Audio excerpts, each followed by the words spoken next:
Assalamualaikum warahmatullahi wabarakatuh. Halo teman-teman, kembali lagi di channel YouTube saya. Pada kesempatan kali ini, saya akan presentasi materi mengenai program anti pencucian uang dan pencegahan pendanaan terorisme atau biasa disingkat APU PPT yang diterapkan di bank. Sebelumnya, perkenalkan, saya Rohmah Syami dengan NIM 1805520215.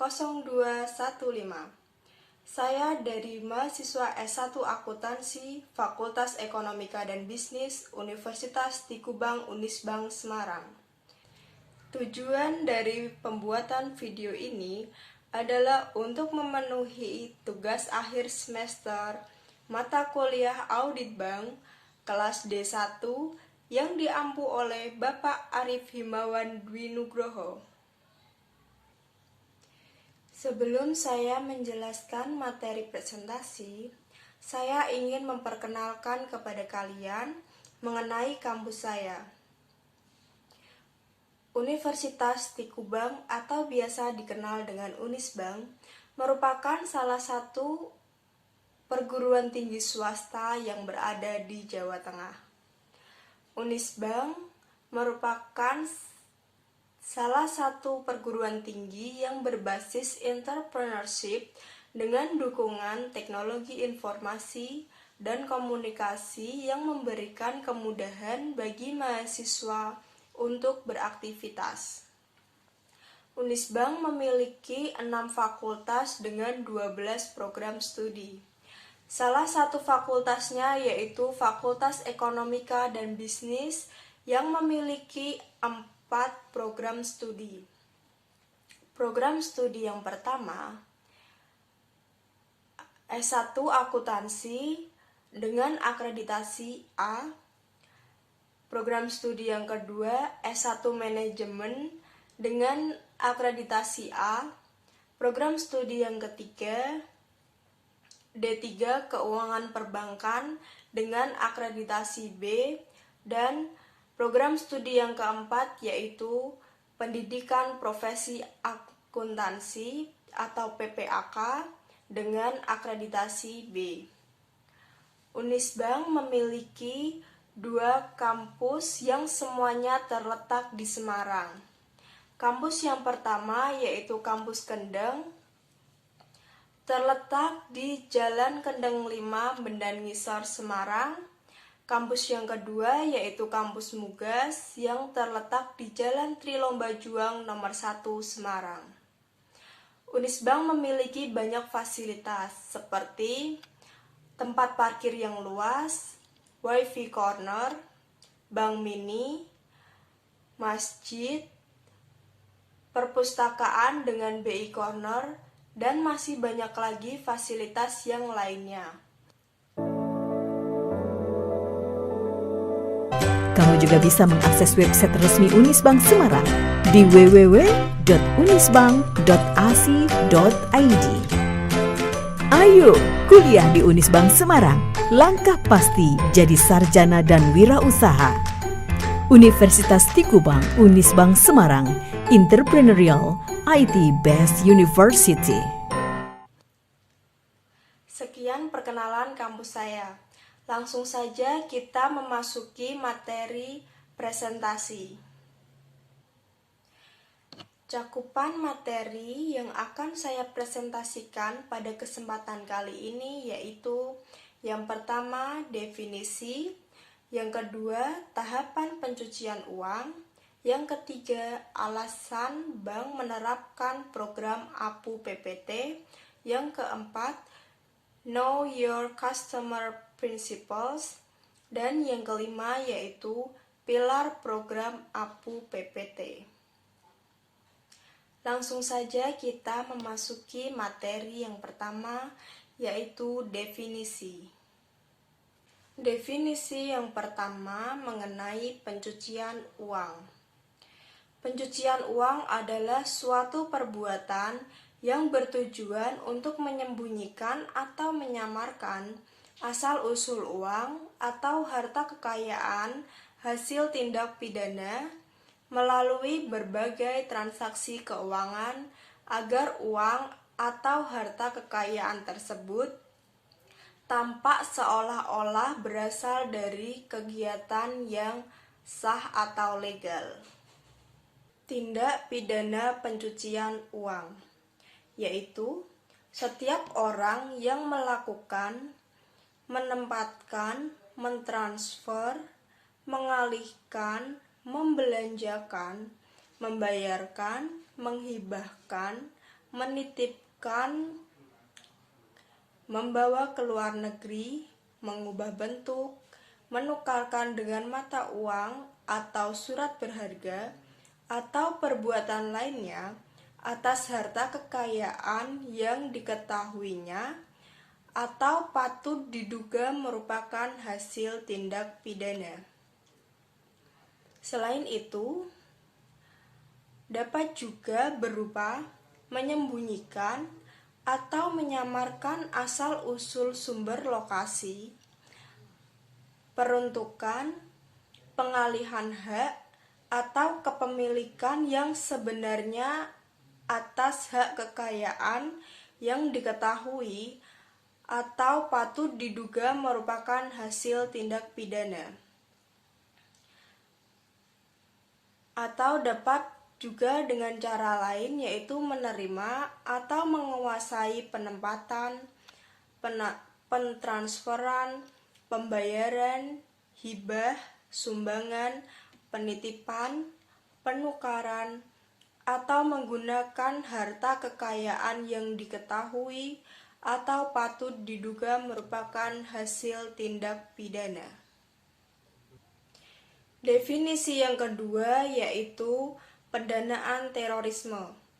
Pendanaan terorisme adalah segala perbuatan dalam rangka menyediakan, mengumpulkan, memberikan, atau menjaminkan dana, baik langsung maupun tidak langsung, dengan maksud untuk digunakan dan atau yang diketahui akan digunakan untuk melakukan kegiatan terorisme, organisasi terorisme, atau teroris, dan proliferasi senjata pemusnahan massal, serta pemblokiran. Proliferasi senjata pemusnahan massal adalah penyebaran senjata nuklir, biologi, dan kimia.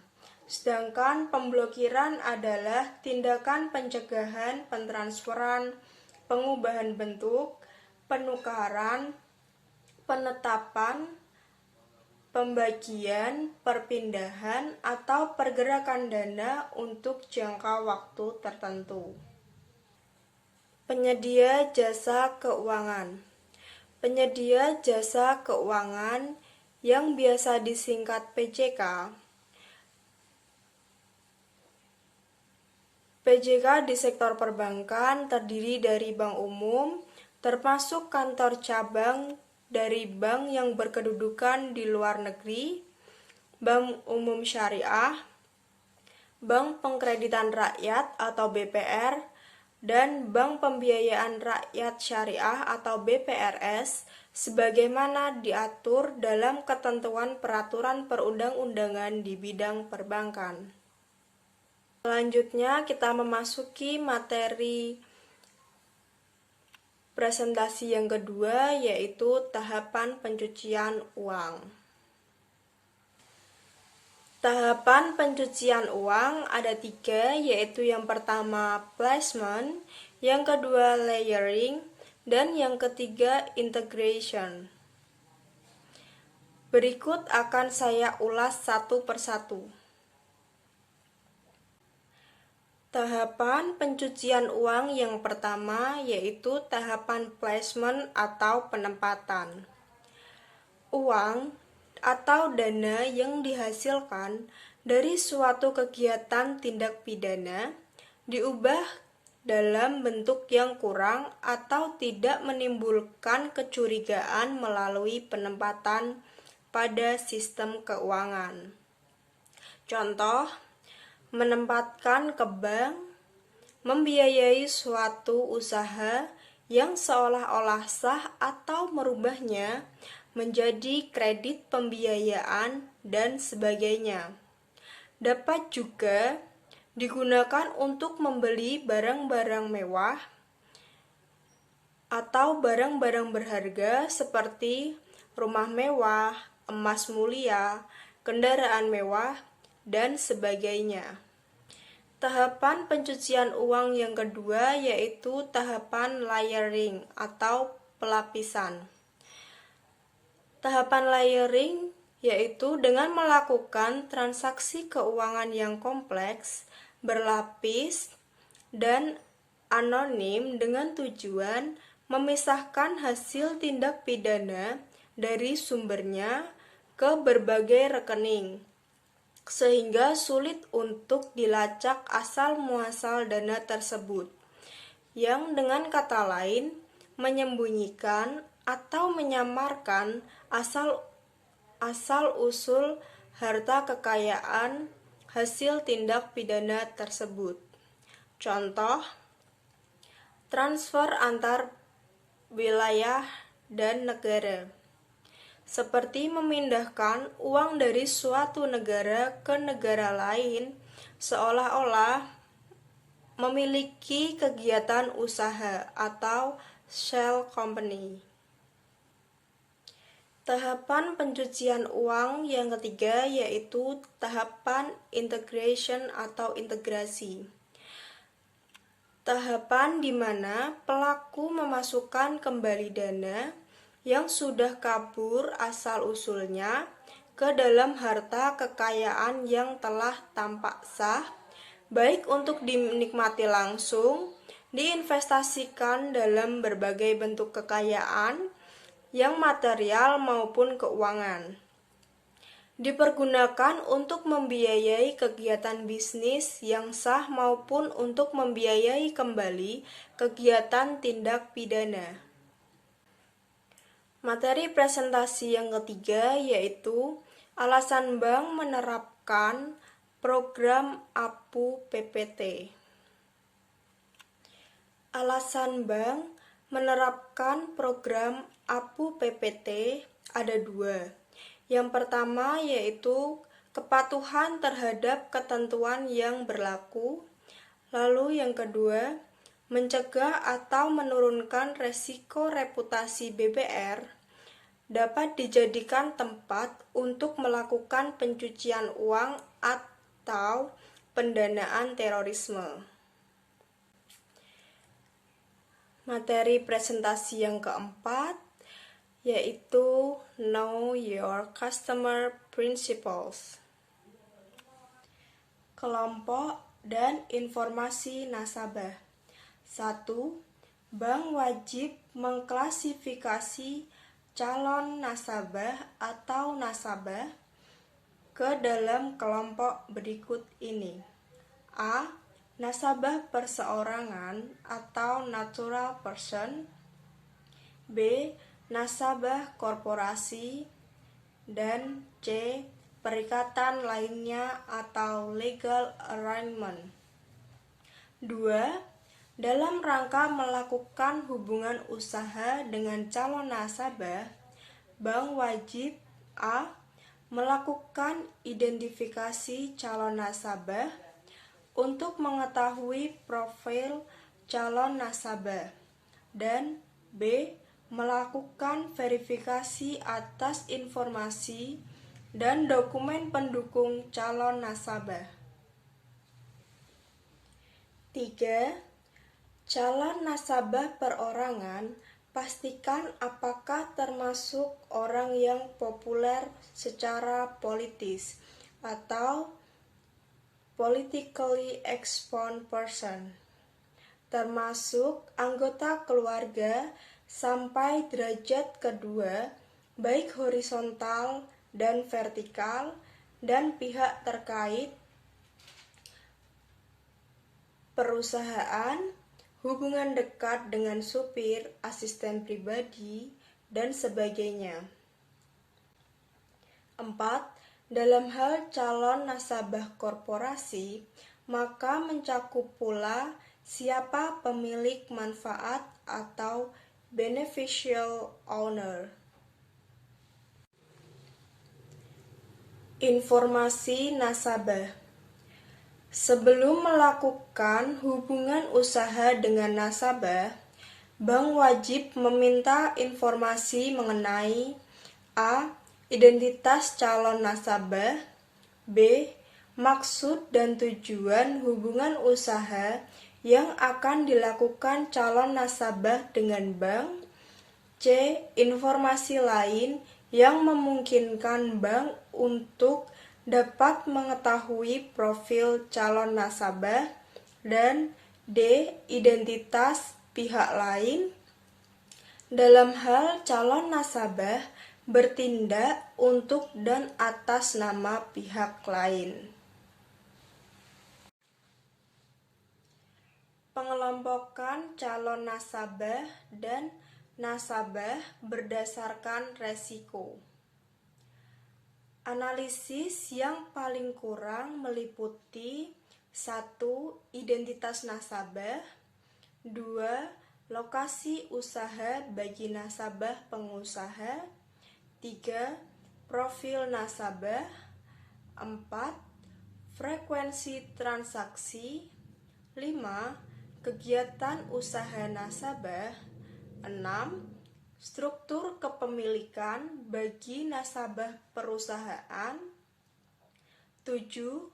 Produk, jasa, dan jaringan distribusi atau delivery channels yang digunakan oleh nasabah, dan yang kedelapan, informasi lainnya yang dapat digunakan untuk mengukur tingkat resiko nasabah.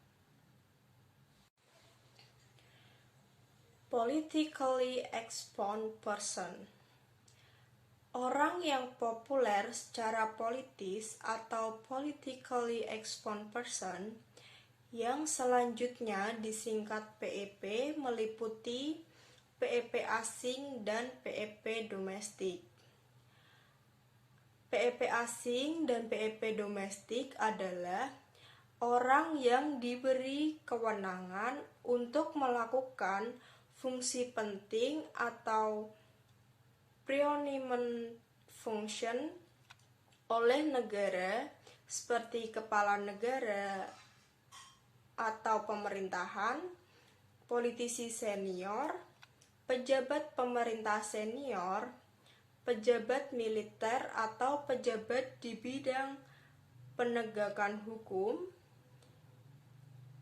eksekutif senior pada perusahaan yang dimiliki oleh negara, pejabat penting dalam partai politik. Orang yang diberi kewenangan untuk melakukan fungsi penting atau preeminent function oleh organisasi internasional seperti senior manager yang meliputi namun tidak terbatas pada direktur, deputi direktur, atau anggota dewan atau fungsi yang setara.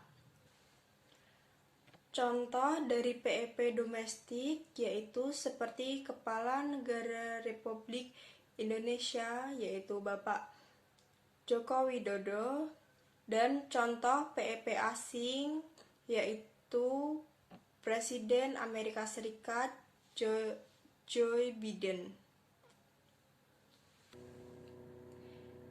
Beneficial owner. Pemilik manfaat atau beneficial owner adalah setiap orang yang A.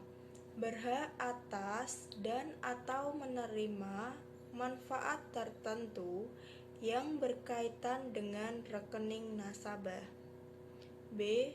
merupakan pemilik sebenarnya dari dana atau efek yang ditempatkan pada bank atau multi ultimately on account. C. Mengendalikan transaksi nasabah. D. Memberikan kuasa untuk melakukan transaksi. E. Mengendalikan korporasi atau perikatan lainnya atau legal arrangement. F. Merupakan pengendali akhir dari transaksi yang dilakukan melalui badan hukum atau berdasarkan suatu perjanjian. Materi presentasi yang kelima yaitu pilar program APU PPT. Pilar program APU PPT ada 5. Yang pertama, pengawasan aktif direksi dan dewan komisaris. Yang kedua, kebijakan dan prosedur. Yang ketiga, pengendalian intern. Yang keempat, sistem informasi manajemen. Dan yang kelima, sumber daya manusia dan pelatihan. Pengawasan aktif direksi. Pengawasan aktif direksi paling kurang meliputi: A. Memastikan bank memiliki kebijakan dan prosedur penerapan program APU dan PPT. B. Mengusulkan kebijakan dan prosedur tertulis yang bersifat strategis mengenai penerapan program APU dan PPT kepada Dewan Komisaris. C. Memastikan penerapan program APU dan PPT dilaksanakan sesuai dengan kebijakan dan prosedur tertulis yang telah ditetapkan. D. Membentuk unit kerja khusus dan atau menunjuk pejabat yang bertanggung jawab terhadap penerapan program APU dan PPT. E. Melakukan pengawasan atas kepatuhan unit kerja dalam penerapan program APU dan PPT. Pengawasan aktif Dewan Komisaris. Pengawasan aktif Dewan Komisaris paling kurang meliputi: A. Memberikan persetujuan atas kebijakan dan prosedur penerapan program APU dan PPT yang diusulkan oleh direksi. B. Melakukan pengawasan atas pelaksanaan tanggung jawab direksi terhadap penerapan program APU dan PPT. C. Memastikan adanya pembahasan terkait pencucian uang dan atau pendanaan terorisme dalam rapat direksi dan Dewan Komisaris. Kebijakan dan prosedur. Bank wajib memiliki kebijakan dan prosedur untuk mengelola dan memitigasi resiko pencucian uang dan atau pendanaan terorisme yang diidentifikasi sesuai dengan penilaian resiko. Selain itu, bank wajib menerapkan kebijakan dan prosedur penerapan program APU PPT sebagaimana yang dimaksudkan secara konsisten dan berkesinambungan. Kebijakan dan prosedur penerapan program APU PPT sebagaimana yang dimaksud wajib mendapat persetujuan dari direksi. Kebijakan dan prosedur. Kebijakan dan prosedur penerapan program APU dan PPT meliputi A. Identifikasi dan verifikasi nasabah. B. Identifikasi dan verifikasi beneficial owner. C. Penutupan hubungan usaha atau penolakan transaksi. D. Pengelolaan resiko pencucian uang dan atau pendanaan terorisme yang berkelanjutan terkait dengan nasabah, negara, produk, dan jasa serta jaringan distribusi lainnya atau delivery channels. E. Pemeliharaan data yang akurat terkait dengan transaksi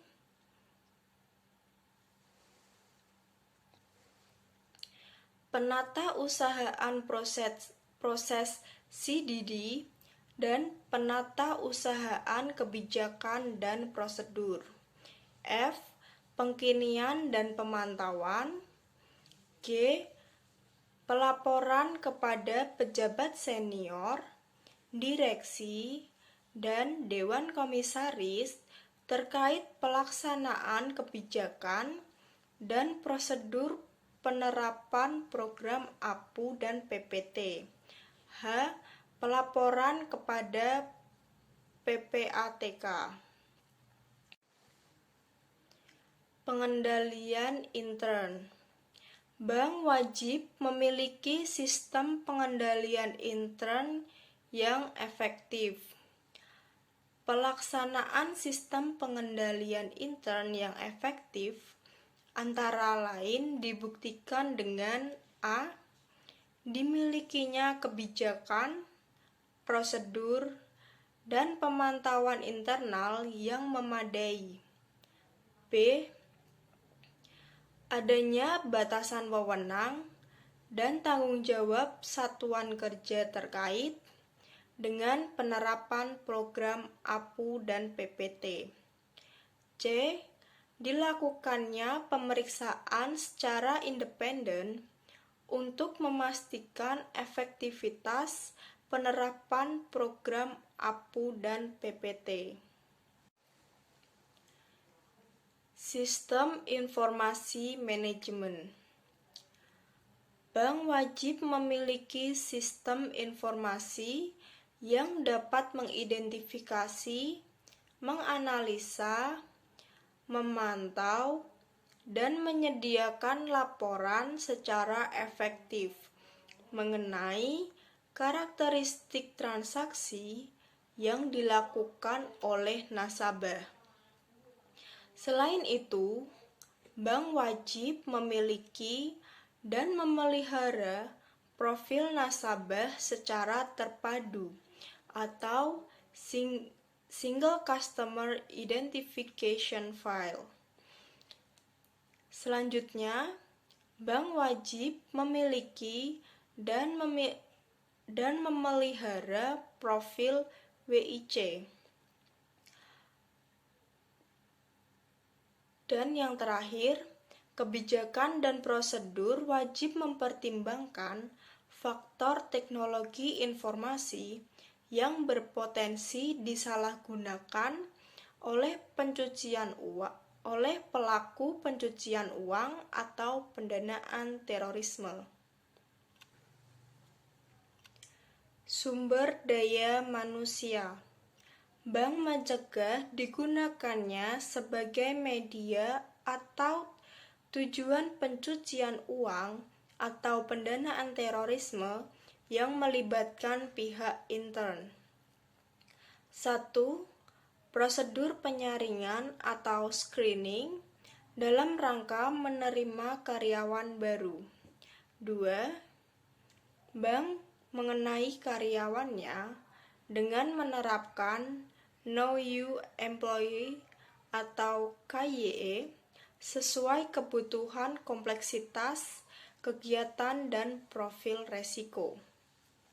Ketiga, metode screening paling tidak memastikan karyawan tidak memiliki catatan kejahatan.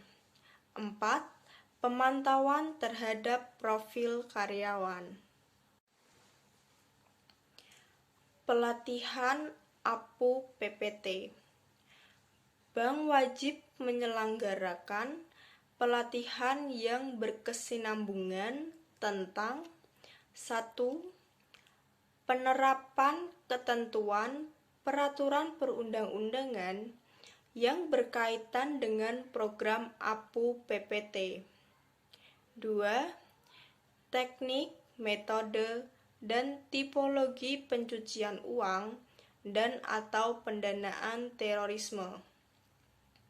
3. Kebijakan dan prosedur penerapan program APU PPT serta peran dan tanggung jawab pegawai dalam mencegah dan memberantas pencucian uang dan atau pendanaan terorisme. Pelatihan APU PPT. 1. Seluruh karyawan harus memiliki dan memahami pengetahuan mengenai kebijakan, prosedur, dan pelaksanaan program APU PPT. 2. Prioritas berupa A. Berhadapan langsung dengan nasabah. B. Pelaksanaan petugas pengawas program APU PPT. C. Pelaksanaan petugas pelaporan kepada PPATK dan OJK. 3. Karyawan yang mendapat prioritas harus mendapat pelatihan secara berkala, sedangkan karyawan lainnya paling kurang 1 kali dalam masa kerjanya. 4. Karyawan yang berhadapan langsung dengan nasabah atau frontliner sebelumnya harus mendapat pelatihan sebelum penempatan kerja. Customer Due Diligence atau CDD. Customer Due Diligence. Ada 3 macam CDD, yaitu CDD, CDD sederhana, dan CDD pihak ketiga. Uji tuntas nasabah atau Customer Due Diligence atau biasa disingkat dengan CDD adalah kegiatan berupa identifikasi, verifikasi, dan pemantauan yang dilakukan oleh bank untuk memastikan transaksi sesuai dengan profil, karakteristik, dan atau pola transaksi calon nasabah atau WIC. CDD sederhana. Calon nasabah atau transaksi yang terkait resiko rendah dan memenuhi kriteria. Kriteria CDD sederhana yang pertama, tujuan pembukaan rekening untuk pembayaran atau penerimaan gaji. Yang kedua, calon nasabah berupa emiten atau perusahaan publik. Yang ketiga, calon nasabah perusahaan yang mayoritas sahamnya dimiliki oleh pemerintah. Yang keempat, calon nasabah merupakan lembaga negara atau instansi pemerintah.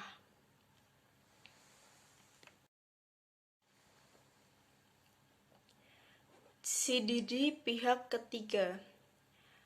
CDD pihak ketiga adalah hasil CDD yang telah dilakukan oleh pihak ketiga terhadap calon nasabahnya yang menjadi nasabah pada pihak ketiga tersebut. Lalu, kapan dimulainya CDD? CDD dilakukan jika syarat-syarat terpenuhi. Yang pertama, melakukan hubungan usaha dengan calon nasabah. Yang kedua, terdapat transaksi keuangan dengan mata uang rupiah dan atau mata uang asing yang nilainya paling sedikit atau setara dengan 100 juta rupiah.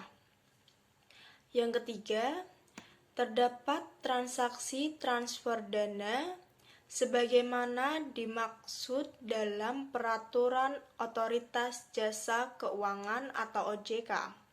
Yang keempat, terdapat indikasi transaksi keuangan yang mencurigakan terkait dengan pencucian uang atau pendanaan terorisme. Yang kelima, meragukan kebenaran informasi yang diberikan oleh calon nasabah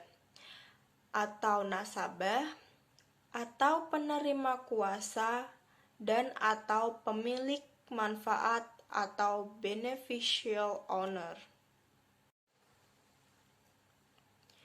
Unit kerja khusus.